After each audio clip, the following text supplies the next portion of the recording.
All right. So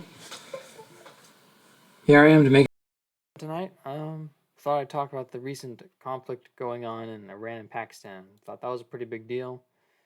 Certainly as it relates towards the fears going on about World War III. As someone who's still of a draftable age, I mean, I'm concerned about it. So let's go and start at the beginning. Got this source from CNN, and I don't like CNN as an outlet, but this one does a fairly decent job of putting together a lot of relevant information. So why are Iran and Pakistan striking each other's territory, and what does it have to do with the Middle East? So, Pakistan and Iran have both conducted strikes on each other's territories in an unprecedented escalation of hostilities between the neighbors at a time when tensions have risen sharply across the Middle East. The two countries share a volatile border stretching 900 kilometers. So, the gist of this story is that back in December, mid December, what you had was a terrorist group. Let's just scroll down to the map to help out with that. Okay, so you had a terrorist group that largely operates in Pakistan safely, and what they want is to get independence in this region here in Iran. So they conducted lots of terrorist attacks and killed some cops, attacked some civilians. Iran was very upset about that. They're also very upset about the fact that this terrorist group gets safe harbor in Pakistan itself. Anyhow, Iran's basically upset about this. What do? They decide to fire missiles into Pakistan to try and kill the rebels or kill the terrorists. Pakistan is upset that Iran fired missiles into their territory. So naturally, what Pakistan does is they fire missiles and conduct airstrikes over Iran, attacking Iranian targets. That's about the gist of what's going on. What gets interesting is when you compare the broader situation in the Middle East. Like again, Iran is its axis of resistance, which is a Shia-dominated, or it's a mostly Shia organization that's generally opposed to Western influence. Pakistan's more, I guess you can say, amenable to Western ends or Western influence. They're still very Muslim, very devout country, as most Muslim countries are. But in Pakistan itself, what I find interesting is that Pakistan sits at a very unusual crossroads between in international relations. It's in a conflict with India, or it has high tensions with India. Well, number one, the two just historically don't like each other, going back to ever since they got split apart by the British Empire. Pakistan is also in a small kind of conflict with China. Like when you go up in India all the way to the north, you got this region called Kashmir. That's like Pakistan, China, and India are all fighting over it, or all have disputed claims to that region.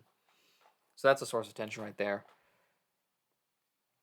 I wonder if Pakistan sits in the Belt and Road for China. In any case, Iran certainly does, but yeah. I wanted to talk about this because my concern as a Christian, as someone who could get drafted, is that World War III seems like it's becoming likely. Like the Middle East seems like a powder. It's always a powder keg, but it seems like it could a massive regional war could break out in the Middle East, and that would honestly be terrible. I don't want that to happen. I'd really prefer that to not happen. Peace is the preferable alternative. But I don't know. If you're stuck in a room full of toddlers with matches and they're all throwing temper tantrums and there's gasoline all over the floor, it's really hard to kind of stop that. But yeah, let's go and keep reading. Why now? Pakistan and Iran's struggle against separatists operating on each other's side of the borders is not new. Deadly clashes along the border have happened regularly over the years. Just last month, Iran accused, the terrorist group Jaish al-Adl militants of storming a police station in Sistan and Baluchistan, which resulted in the deaths of 11 Iranian police officers. Yeah, these names are a little bit complicated. I think there's a pretty good chance that there's an entire ethnic group of people called the Baloch, and that's why you have these things called Baluchistan or Balochistan. I used Grok to do some research on this. There it is. Let's see if we can find. I was asking questions. It's actually not too bad for finding quick information. Oh yeah, here we are. So I was wondering about what's the ethnicity of this terrorist group, Jaish al-Adl. I think I'm pronouncing that correctly, but I could be wrong. Good chance I'm wrong. So apparently all their fighters are Iranian Baloch. I guess that's an ethnic group. And where's our story? Here we go. Go back to the map. This entire region of land, I say, is where you can find the Baloch people. Balochistan probably means land of the Baloch. Like, Stan just means land. So Pakistan, land of, like, I guess, the Paki people. And then Iran, Turkmenistan, land of the Turks. Afghanistan, land of the Afghans.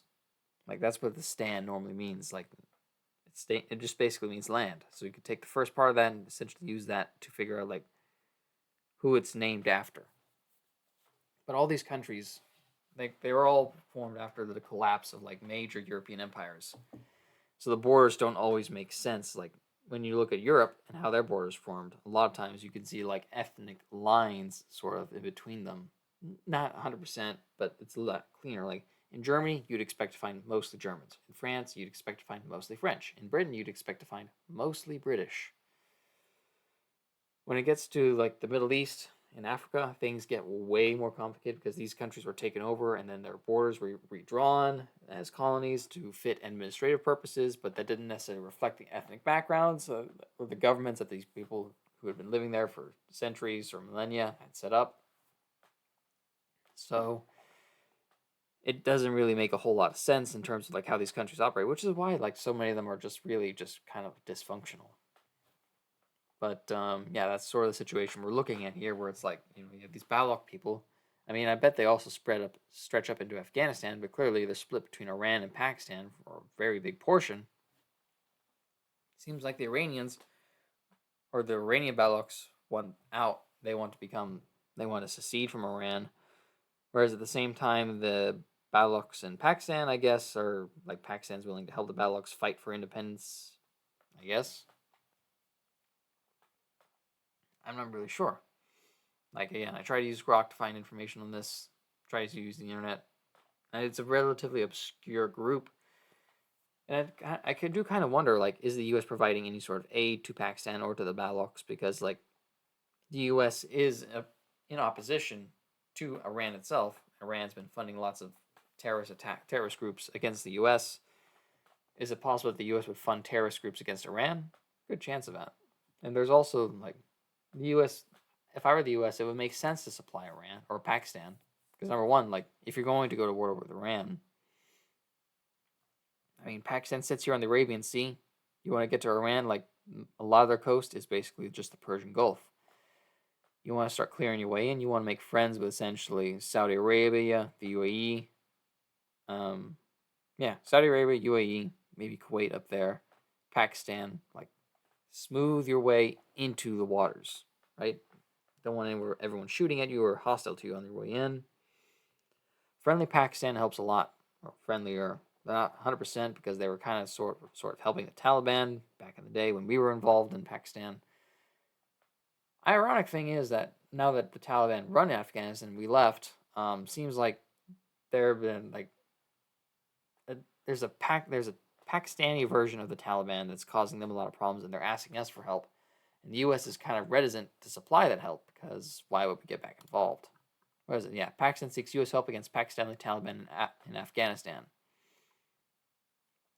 And what is it? The real group name of this group, it's not the Pakistani Taliban, it's more like the Tehrik-e-Taliban, which it's just basically Taliban for Pakistan.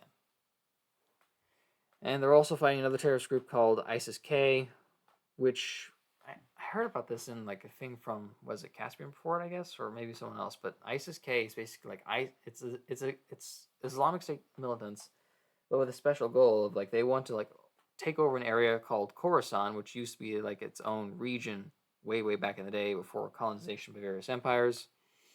Where is it? Back to our map.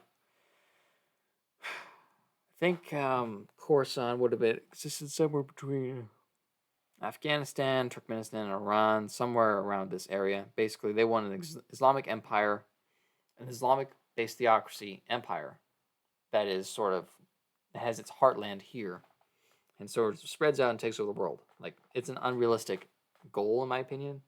Not a big enough population to make that happen.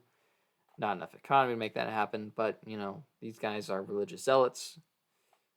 The means or the the physical means don't matter so much to them as the goal itself. They're men of faith. They believe they can make it happen, so they're willing to fight to make it happen. But I suppose that's about all I have for tonight. What's with the border conflict? We could just go over this real quick. Baloch people, also Baloch, live where Pakistan, Afghanistan, and Iran meet. They have long exhibited a fiercely independent streak and always resented being ruled by both Islamabad and Tehran, with insurgencies bubbling across the porous border region for decades. The area they live in is so rich in natural resources, but Baloch separatists complain that their people, some of the region's poorest, have seen little wealth trickle down to their communities. Balochistan is Pakistan's largest province by area, has witnessed a spate of deadly attacks in recent years. Yeah, so basically, again, borders drawn and when empires were collapsing results in these ethnic groups, like these ethnic groups that they have shared cultures, they have shared histories, they have shared languages, shared religions or religious perspectives, and then they're like don't even get to be their own country. They have to be a country with a bunch of other people. It's a prime example of why multiculturalism doesn't work. Like, they don't see each other as the same, they don't see each other as one community, but here they are. Their people are divided between different countries, and they have to work with people of other backgrounds to make all these countries work. If it were up to me, I would redraw so many borders across the world just so that like ethnic purity wouldn't necessarily be like it's not something that you necessarily want, but you need like some sort of like cultural purity or cultural homogeneity in order to get that kind of cohesive nation state that you're looking for, like a solid community, and maybe you can find some sort of peace where it's like the representatives of that community or of that nation, like they share a background with all the people in it, and so they start to work together more. Because what happens is instead you just have these ethnic groups that get into power, or they try to compete for power within a certain country, and then they just essentially try to dominate or control all the other ethnic groups. That just leads to lots of racial tension, lots of cultural tension, all sorts of bad things. But yeah, this is just a recent thing that's been going on. We'll see if the U.S. gets more involved. We've been getting more involved in the Red Sea, but like we struck it for the 5th time in Yemen. That's also not looking so good, but we'll see where that turns out. But today's segment, just about Iran versus Pakistan.